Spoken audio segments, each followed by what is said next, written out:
Hello, my friends, and welcome back to Movie Deputy Reviews, where we are talking about... That may have confused some of you if you are listening in on the podcast, but if you are on our YouTube channel, you know the reason why I am shushing myself. Because today we are talking about a movie that has silent in the title, but the movie is not as quiet as it seems. We are actually talking about the 2006 Silent Hill movie.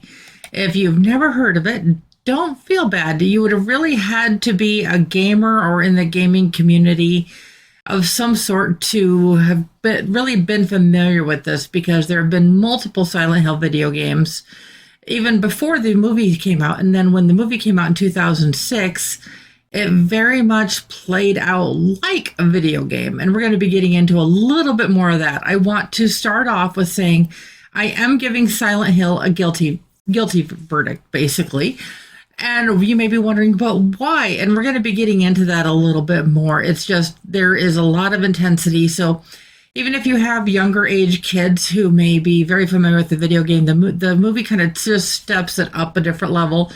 So unless they are more familiar with stories that have to do with the gore and with just kind of the in-depth stuff having to do with some of that, then I don't know what you're going to think about this one. I know what I thought about it. And then on this one, I really have what I thought of the movie and what I'm staying true to the deputy scale on. And I find myself conflicted on times like that, where I have my opinion of like where I would personally rate it, and then I have staying true to the deputy scale where I end up with the score. Let's go ahead and jump in with the trailer, and then of course we will talk more about the movie itself. So here we go. Sorry, it's pause just a second here. When you go to sleep, you go on a little walk, and sometimes you talk about a place. I don't remember. That's why we're going to go there, so you can remember. She's a mother desperate for answers.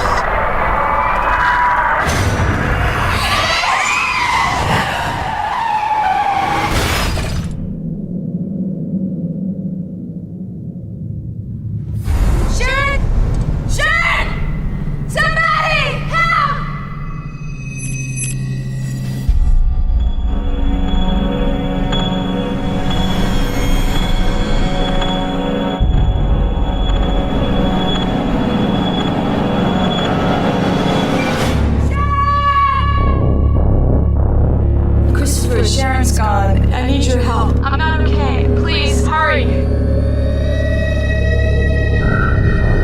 The fire started 30 years ago.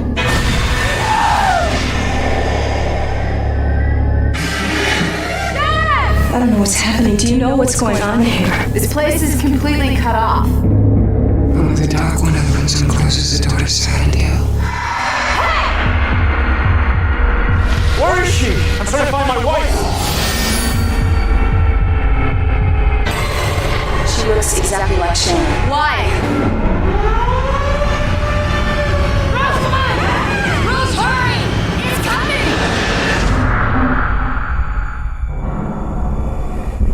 What's happening? Oh!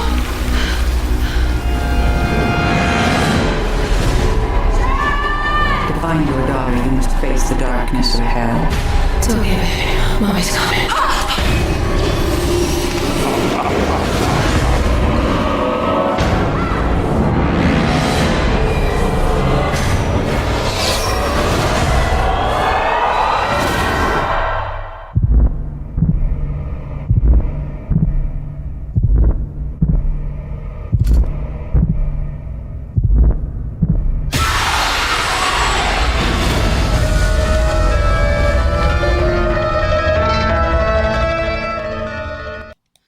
As you could probably tell by that, it's beyond a little bit creepy. The music in this is very phantasmagoria-like, so that's going to really find the small niche of gamers out there that are really into those really creepy games. And that's one of those games that unless you've heard of it, you would have no clue what it is. but it's just a very dark game. And this one has inspirations in it that it almost feels like they took inspirations from The Exorcist, a little bit from Poltergeist, a little bit from just a bunch of these types of stories like this, and then these nameless, faceless monsters that it makes you wonder what they are. It's like, are they former townspeople? And this whole thing with Silent Hill is it's an abandoned town, and it's abandoned because the coal fires underneath the town have been burning for many years. Now, that is actually based in some reality. There is a town called Centralia, Pennsylvania, that has basically been evacuated. It went from over 1,800 residents years ago to, as of, I think it was 2020, it only had like 5 residents left because there were coal fires burning underneath the town. And so that drastically affected everything. And so that town is abandoned. And that's basically what Silent Hill, West Virginia is. And I'm pretty sure it's not an actual town, but yeah, the town that the theory of that is based on.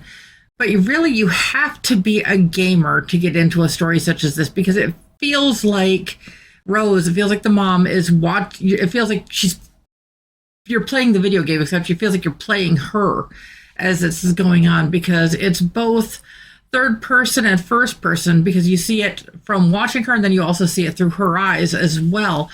And it's just a little off-putting a bit, just because it does cross that line into gore. It does cross that line into evil, demonic type stuff that's going to make a lot of people uncomfortable.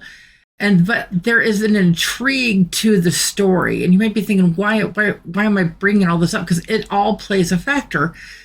In this one, Rose and her husband, Christopher, they adopt a baby, and they realize that she's from Silent Hill, but they adopt her when she's quite young, and her name is Sharon. And Sharon has this thing, and she sleepwalks, and it's just almost this terror. She wants to go home, and she's just desperate for answers, and her parents are desperate for answers. They're almost to the point of institutionalizing her because it's so disruptive to their lives. So Rose takes Sharon back to Silent Hill in search of answers to find out what's going on. And what she finds is something a lot more intense than you could have even imagined. And it devolves very quickly from mystery into horror. And then it has this weird thing of it goes back and forth from where everything's all clear, and then the next thing there's ash. And okay, that's one of the things that really kind of got me on this one, that a lot of people aren't going to necessarily pay attention to. But if you have a coal fire burning underneath the town, you're not going to have ash from a volcano. It's similar to the ash that you'd see in like Dante's Peak. It's like in a volcano movie where the ash is falling from the sky. You're not going to get that if you have a coal mine burning underneath. And okay, that's maybe a little thing to get caught up on the trivial side of it, but it's just one of those things that's like, oh, come on. It is not going to do that. And I know it's not reality, and I know it's a video game turned movie, and I know all of this, but it's just some of that little stuff just like, oh, come on. And then, but back to the story. As Rose is searching for answers for Sharon, when she gets to Silent Hill, Sharon disappears. And so most of the movie is Rose looking for Sharon. And the things that she comes across, and she ends up coming across these religious type people. I did use the air quotes on that because it's, like I said, it's creepy, and Rose has to basically go down into hell to rescue Sharon, or what she thinks is the whole thing. And you know me, no spoilers ever. But is she able to find the answers of what's going on with Sharon? Who Sharon is, what she is not as clear as you may think. And she runs into some other people who try to help her with this situation. And they both help, and it's a help her scenario on that. Because with every little bit that they give her to help her get closer to the answers, she delves deeper into the darkness. And so even as the story comes to a conclusion, it just kind of leaves you wondering what just happened. And it obviously leads into there's going to be more. And will be back this next week talking about the other movies in this series here. Because there was this first one in 2006, then there was, I believe it's Silent Hill Redemption. And then the new one that just came out is Return to Silent Hill. So I'm going to be bringing those to you as well. So you may be kind of wondering like where I'm at. And like I said, the story's a little bit all over the place. It's a little bit inspired by this. It's a little bit this. It's a lot creepy. It's gory. It's off-putting. It's very intense on the whole religious side of it type thing. Like I said, it definitely gets some pieces into it or some inspiration from The Exorcist with at least some of the stuff that's happening. So you may be wondering where I'm at. And since I already mentioned there's a difference between like where I am and then where I scored on the deputy scale. And I do want to share the podcast image with you as well. So this is the movie poster. Here's the podcast image. I didn't change it up a whole lot, but I wanted to make it my own and just kind of add that creepy factor into it a little bit. So, of course, feel free to come over and check these out because this is interesting. Personally, because our son is a gamer, I've been a bit of a computer gamer. I love games like Phantasmagoria. That was the reference on that one. I'm kind of into some of the more gory racing games, Carmageddon, things like that.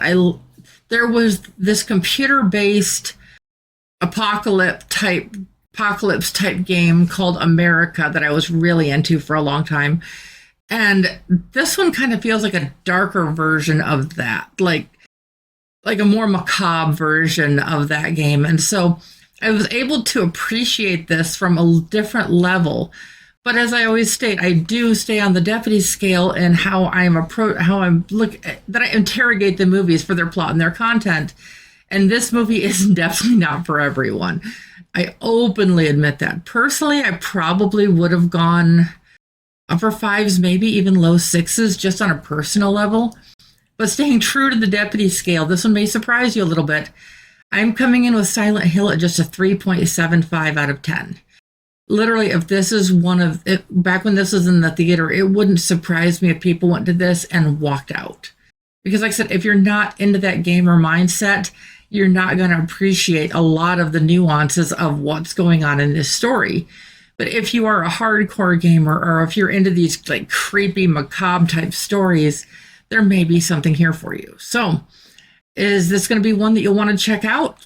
That's completely up to you. But if you are a gamer, if you know somebody who's a gamer and they like those just kind of like the stories like The Last of Us, and they have a little bit of inspiration from like Walking Dead and just some other stories like that, I think you'll appreciate this. And if not, then as always, there's more movie reviews that you'll get here with Movie Deputy. So as always, I hope that you hit those buttons. Be sure to subscribe and turn on that little notification bell to always get the latest and the greatest Movie Deputy content. And I will be back soon with another of these titles for you. Till later, guys. Bye-bye.